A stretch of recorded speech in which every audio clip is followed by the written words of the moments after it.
Is your mic on? Yes.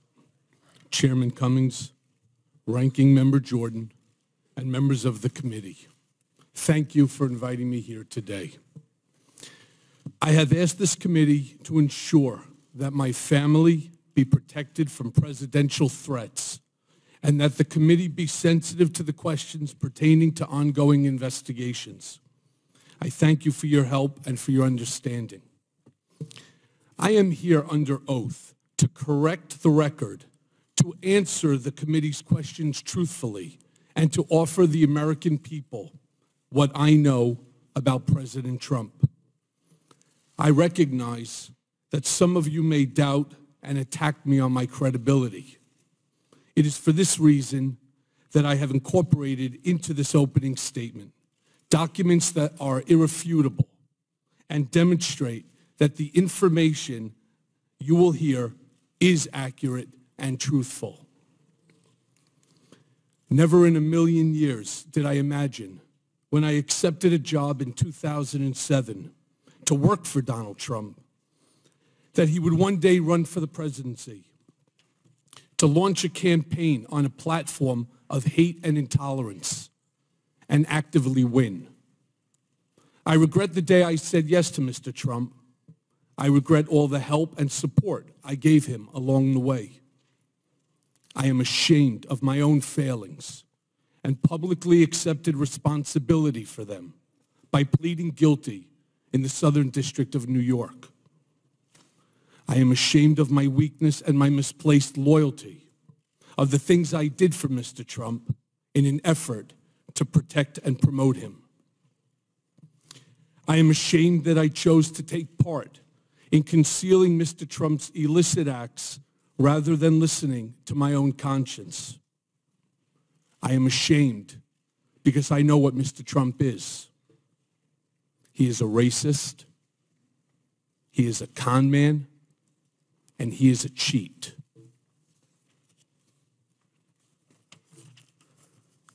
He was a presidential candidate who knew that Roger Stone was talking with Julian Assange about a WikiLeaks drop on Democratic National Committee emails.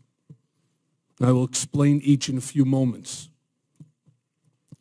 I am providing the committee today with several documents, and these include a copy of a check Mr. Trump wrote from his personal bank account after he became president to reimburse me for the hush money payments I made to cover up his affair with an adult film star and to prevent damage to his campaign.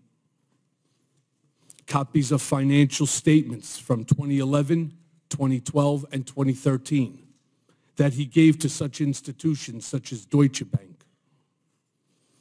A copy of an article with Mr. Trump's handwriting on it that reported on the auction of a portrait of himself that he arranged for the bidder ahead of time and then reimbursed the bidder from the account of his nonprofit charitable foundation, with the picture now hanging in one of his country clubs.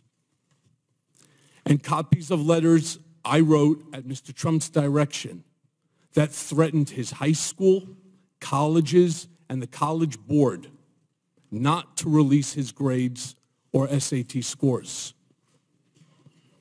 I hope my appearance here today, my guilty plea, and my work with law enforcement agencies are steps along a path of redemption that will restore faith in me and help this country understand our president better. And before going further, I want to apologize to each member, to you as Congress as a whole. The last time I appeared before Congress, I came to protect Mr. Trump. Today, I am here to tell the truth about Mr. Trump. I lied to Congress when Mr. Trump stopped negotiating the Moscow Tower project in Russia. I stated that we stopped negotiating in January of 2016. That was false. Our negotiations continued for months later during the campaign.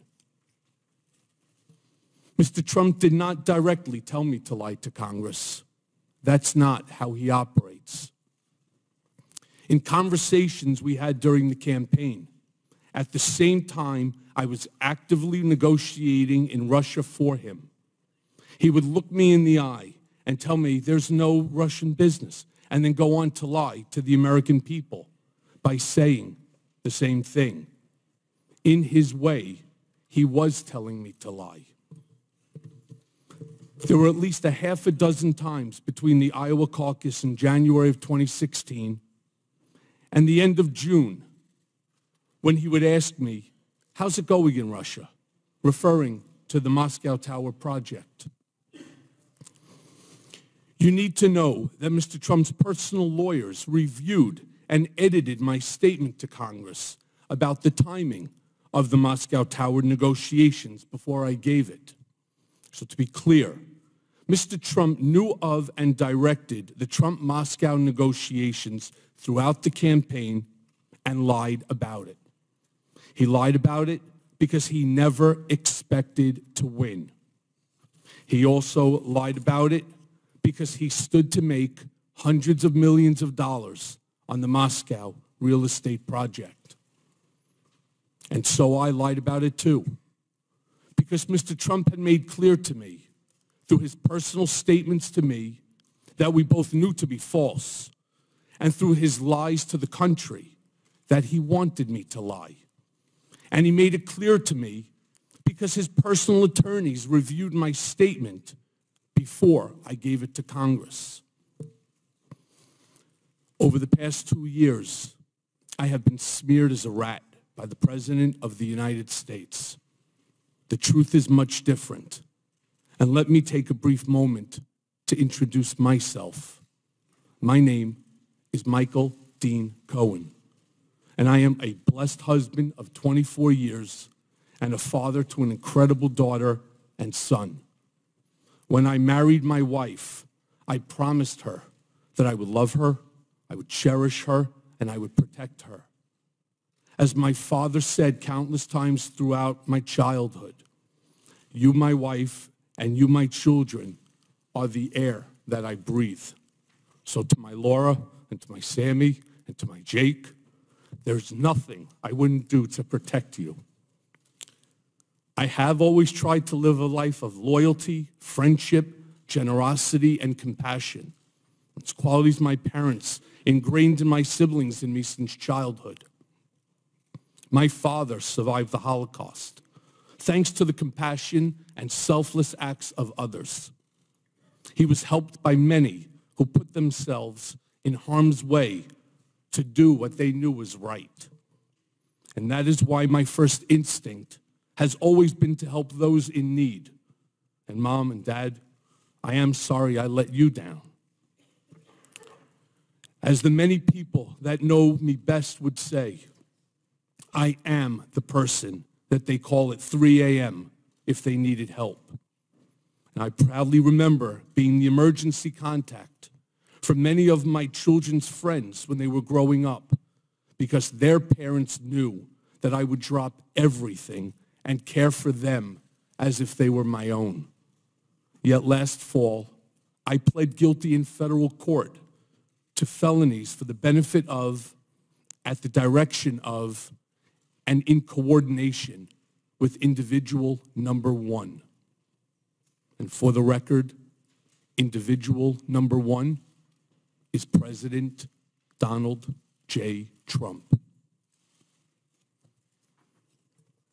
It is painful to admit that I was motivated by ambition at times.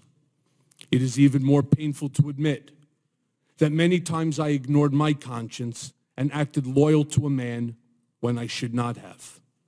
Sitting here today, it seems unbelievable that I was so mesmerized by Donald Trump that I was willing to do things for him that I knew were absolutely wrong. For that reason, I have come here to apologize to my family, to my government, and to the American people. Accordingly, let me now tell you about Mr. Trump. I got to know him very well, working very closely with him for more than 10 years as his executive vice president and special counsel, and then as personal attorney when he became president. When I first met Mr. Trump, he was a successful entrepreneur, a real estate giant, and an icon. Being around Mr. Trump was intoxicating. When you were in his presence, you felt like you were involved in something greater than yourself, that you were somehow changing the world. I wound up touting the Trump narrative for over a decade. That was my job. Always stay on message. Always defend. It monopolized my life. At first, I worked mostly on real estate developments and other business transactions. Shortly thereafter, Mr. Trump brought me into his personal life and private dealings. Over time, I saw his true character revealed. Mr. Trump is an enigma. He is complicated, as am I. He is both good and bad, as do we all. But the bad far outweighs the good. And since taking office, he has become the worst version of himself. He is capable of behaving kindly, but he is not kind. He is capable of committing acts of generosity, but he is not generous. He is capable of being loyal, but he is fundamentally disloyal. Donald Trump is a man who ran for office to make his brand great, not to make our country great. He had no desire or intention to lead this nation, only to market himself and to build his wealth and power. Mr. Trump would often say, this campaign was going to be the greatest infomercial in political history. He never expected to win the primary. He never expected to win the general election. The campaign, for him, was always a marketing opportunity. I knew early on in my work for Mr. Trump that he would direct me to lie to further his business interests. And I am ashamed to say that when it was for a real estate mogul in the private sector, I considered it trivial. As the president, I consider it significant and dangerous. But in the mix, lying for Mr. Trump was normalized, and no one around him questioned it. In fairness, no one around him today questions it either. A lot of people have asked me about whether Mr. Trump knew about the release of the hacked documents, the Democratic National Committee emails, ahead of time. And the answer is yes. As I earlier stated, Mr. Trump knew from Roger Stone in advance about the WikiLeaks drop of emails. In July of 2016, days before the Democratic convention, I was in Mr. Trump's office when his secretary announced that Roger Stone was on the phone. Mr. Trump put Mr. Stone on the speakerphone. Mr. Stone told Mr. Trump that he had just gotten off the phone with Julian Assange, and that Mr. Assange told Mr. Stone that within a couple of days, there would be a massive dump of emails that would damage Hillary Clinton's campaign. Mr. Trump responded by stating to the effect, "Wouldn't that be great?" Mr. Trump is a racist. The country has seen Mr. Trump court white supremacists and bigots. You have heard him call poorer countries shitholes. In private, he is even worse. He once asked me if I could name a country run by a black person that wasn't a shithole. This was when Barack Obama was president of the United States. And while we were once driving through a struggling neighborhood in Chicago, he commented that only black people could live that way. And he told me that black people would never vote for him because they were too stupid.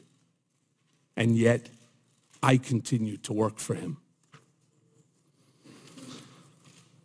Mr. Trump is a cheat.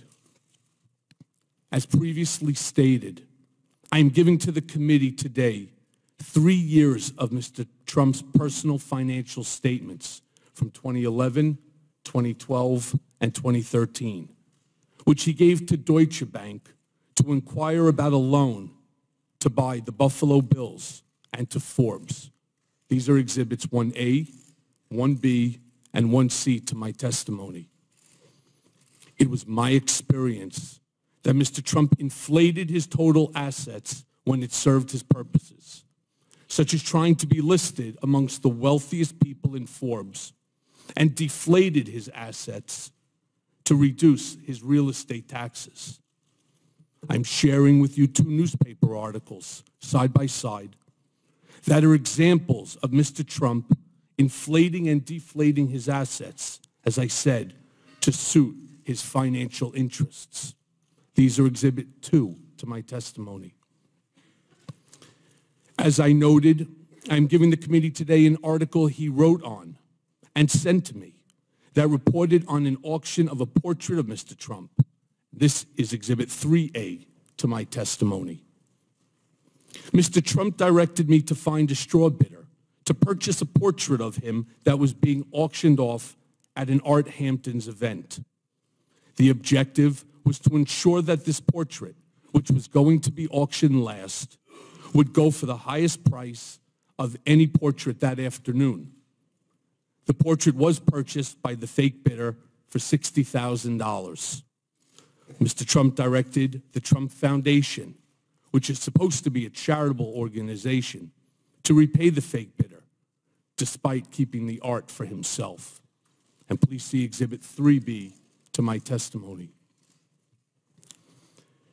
And it should come as no surprise that one of my more common responsibilities was that Mr. Trump directed me to call business owners, many of whom are small businesses that were owed money for their services, and told them that no payment or a reduced payment would be coming. When I asked Mr. Trump, or when I told Mr. Trump of my success, he actually reveled in it. And yet, I continued to work for him. Mr. Trump is a con man. He asked me to pay off an adult film star with whom he had an affair and to lie about it to his wife, which I did. And lying to the First Lady is one of my biggest regrets because she is a kind, good person, and I respect her greatly, and she did not deserve that. And I'm giving the committee today a copy of the $130,000 wire transfer from me to Ms. Clifford's attorney during the closing days of the presidential campaign that was demanded by Ms. Clifford to maintain her silence about her affair with Mr. Trump. And this is Exhibit 4 to my testimony.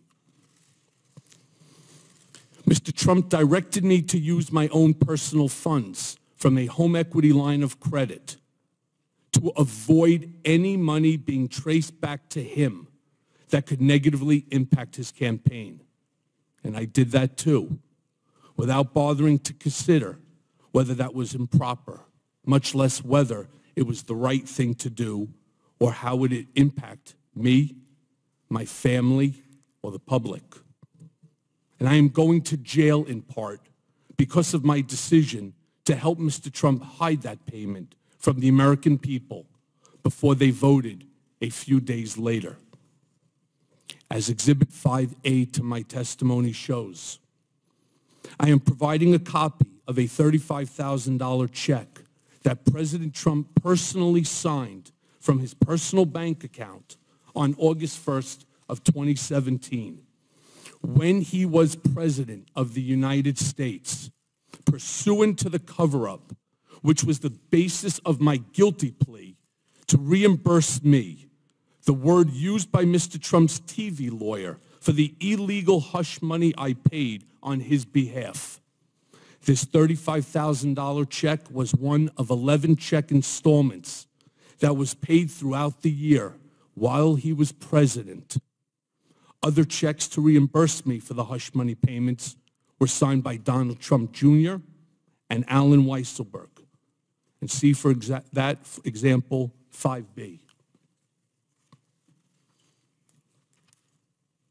The President of the United States thus wrote a personal check for the payment of hush money as part of a criminal scheme to violate campaign finance laws. And you can find the details of that scheme directed by Mr. Trump in the pleadings in the U.S. District Court for the Southern District of New York.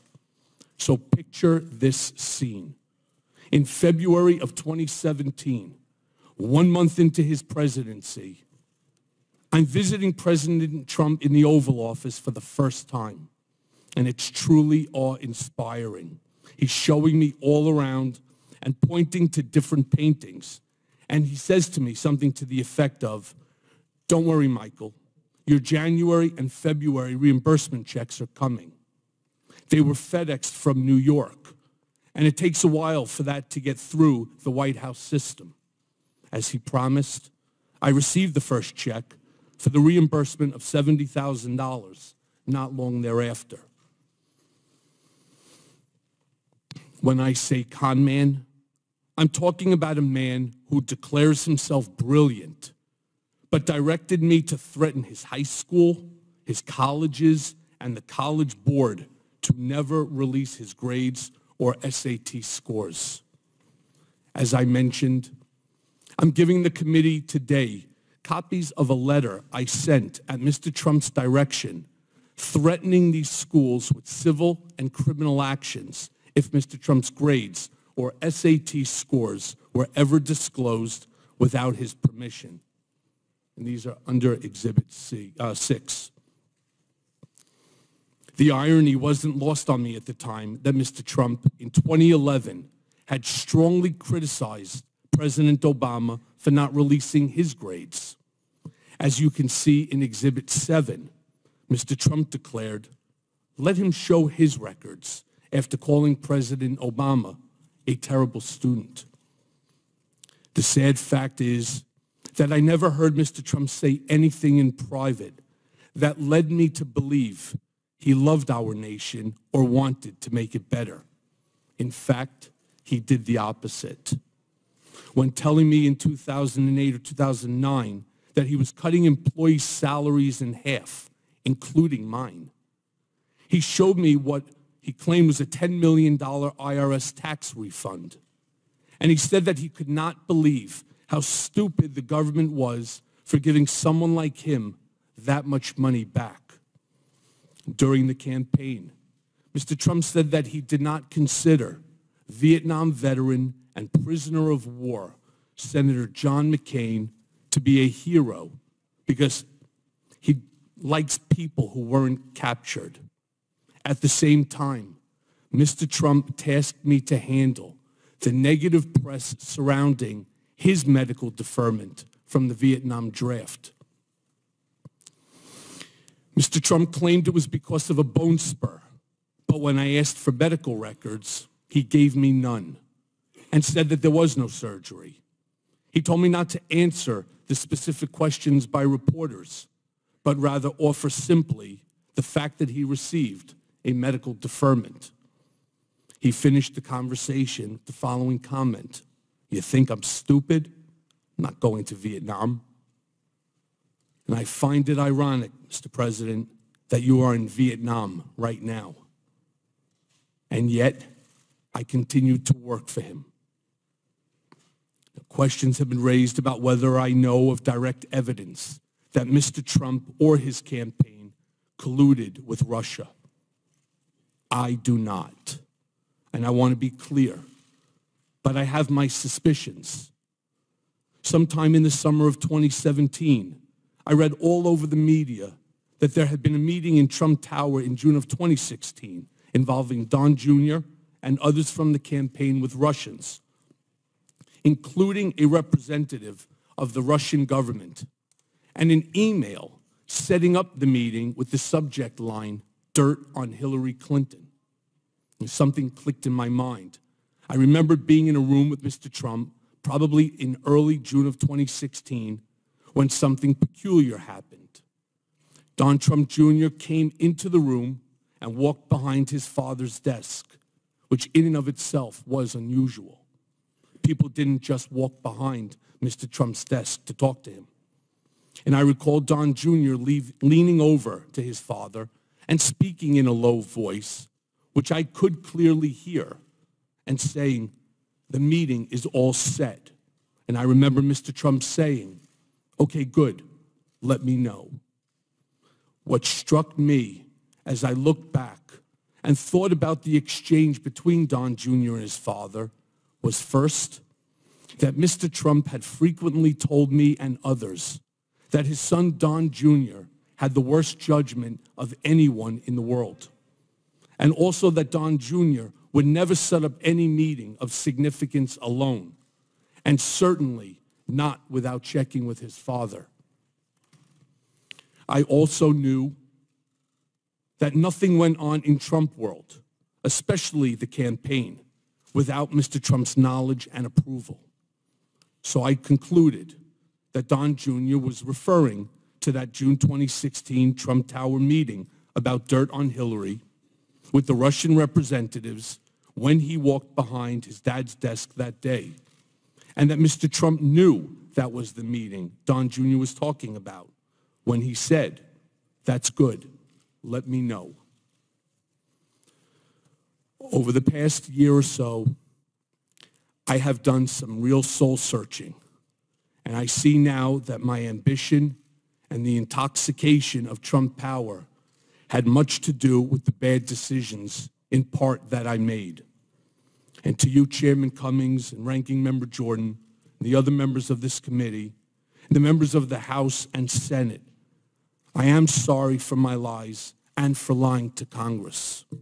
And to our nation, I am sorry for actively working to hide from you the truth about Mr. Trump when you needed it most.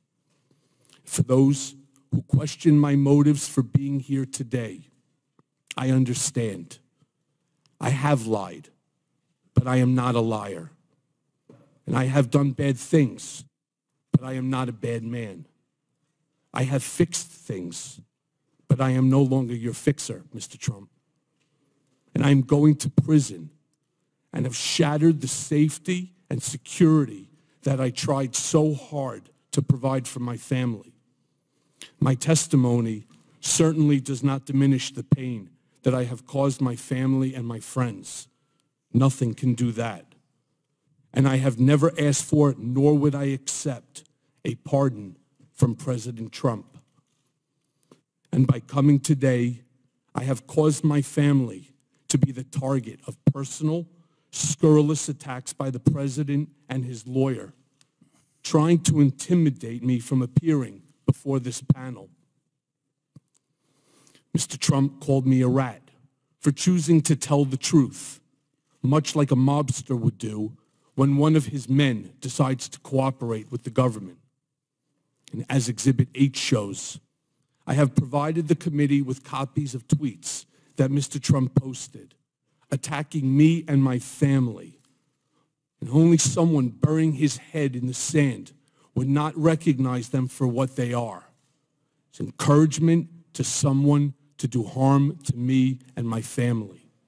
And I never imagined that he would engage in vicious, false attacks on my family and unleash his TV lawyer to do the same. And I hope this committee and all members of Congress on both sides of the aisle make it clear that as a nation, we should not tolerate attempts to intimidate witnesses before Congress, and attacks on family are out of bounds and not acceptable.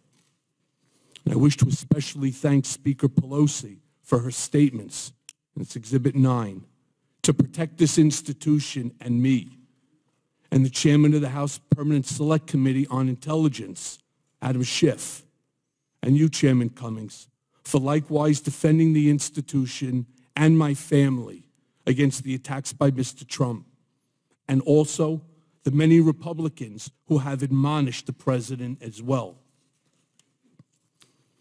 I am not a perfect man. I have done things I am not proud of, and I will live with the consequences of my actions for the rest of my life. But today, I get to decide the example that I set for my children and how I attempt to change how history will remember me. I may not be able to change the past, but I can do right by the American people here today. and I thank you for your attention, and I'm happy to answer the committee's questions. Thank you very much, Mr. Cohen. I now